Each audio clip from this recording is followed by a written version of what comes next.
And the reason you went to Tasmania was because it was the first place that they introduced the bubble zones.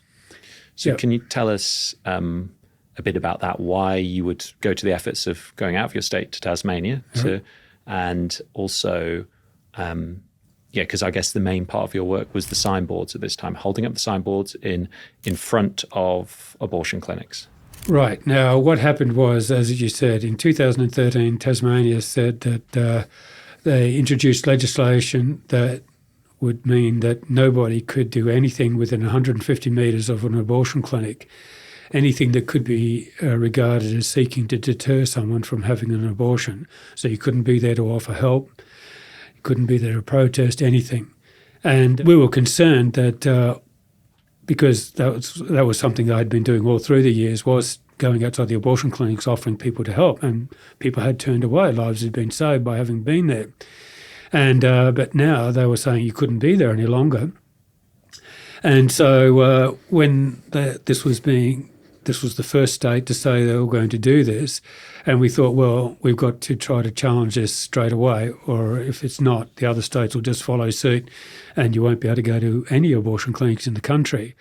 And so we met with a group of pro-lifers down there in Tasmania. My wife is from Tasmania, and we happened to be there at the time, and we met with them.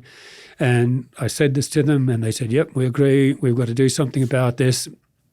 And so it was decided that in 2014, prior to their state elections, we would go, and a group of us would stand outside the abortion clinic. There were only 2 of them in Hobart, and challenge this law. As it got closer to the date, because I'd come back to Brisbane, they rang me and said, it doesn't look like many people will be joining us outside the abortion clinic.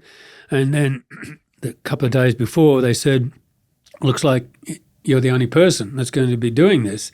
Will you still come? And I said, well, yes, because it was still important that this law be challenged. So I went down there and was arrested. It's a long, complicated story, and I won't try to go into it all. But it took a couple of years back and forth, and a lot of crazy things happened. I've discovered that people in Tasmania dislike pro-lifers even more than those in Queensland. I was violently attacked on several occasions, and it was pretty difficult. In fact, I just want to read. Can I read out Sure. a part of your chapter that's going to appear in this book? So you said, suddenly, though, a man appeared beside me. I recalled having seen him just a few minutes earlier when he had driven past and abused me, and he yelled at me, and he grabbed the baby picture and threw it into the street. He then shoved me, which caused me to drop the other sign. When I stood up after picking up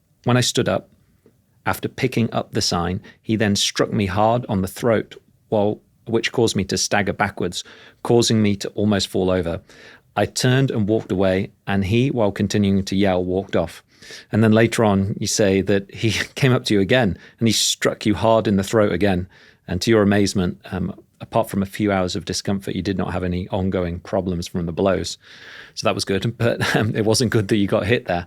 So this kind of, have you had many more physical attacks as you've been on the sides? Oh, yeah. Well, I mean, that was probably the most violent physical one. But yes, other lesser physical, but yeah, people spraying paint over me and things like that. So yeah. And again, this is probably because they've hidden the idea that this was a human that they aborted or that they were part of, and they really don't want it in their face.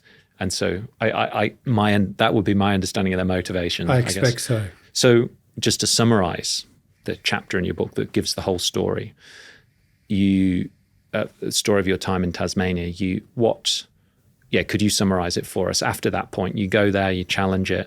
Ah, yes. Well, I had to make multiple trips because as I say, it's very complicated. It's a bit difficult to give all the details.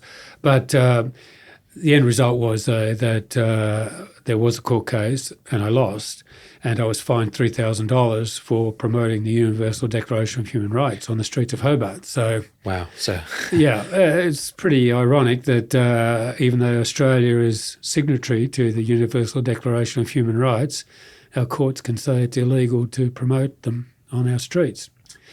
So clearly they see that they are pro-life, though, because that was taken to be a deterrence to somebody having an abortion. That's why they found me guilty.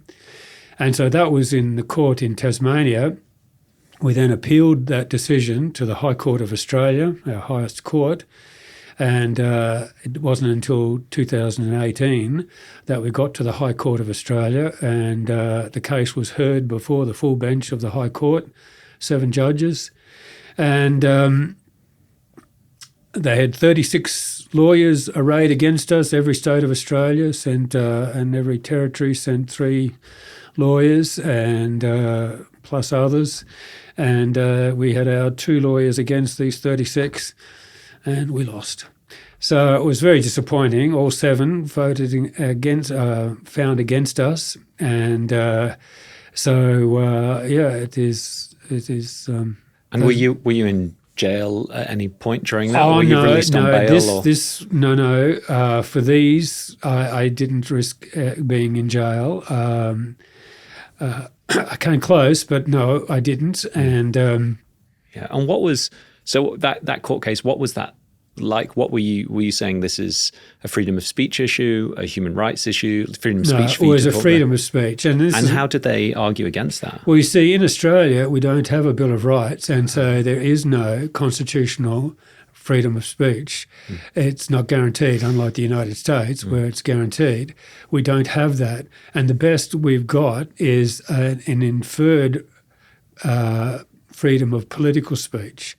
And so that, as I say, that's only an inference. That's not clear in the Constitution, and it only refers to political speech. And so my lawyer had to argue that I fitted within that, and they said, no, I didn't. Mm-hmm. Okay, wow. And now there's bubble zones effective across Australia? Everywhere, yes. So, and if people do want to get in contact with you, we've mentioned already your website, Atheism for Kids and Teens. That's it, .com. Atheism for Kids and Teens, and we'll put that link in the description below. That's for that one, but I also have another one called protect-life.info.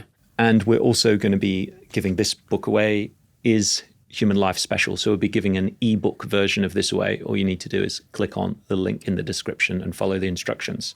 And so this talks about the issues of abortion, it talks about the issues of euthanasia, and gives you a theological and philosophical viewpoint on that. So thank you, Graham. It's been really good to hear some of your story, and we're very thankful for the work you do. And it was really good to see Christians passing by, encouraging you. And we pray that more people would get involved with this work.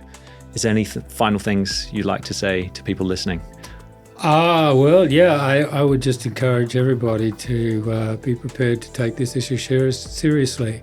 It's a highly emotive issue. People find it difficult to talk about calmly, but don't be put off by that. Be brave, be willing to address it, because literally human lives are being lost because we're being silent about it. And maybe there is some of the really good stories, like you were sharing with me earlier, where lives have been saved because you were willing to speak up. You were willing to say what was true. Thank you so much, Graham. Thank you.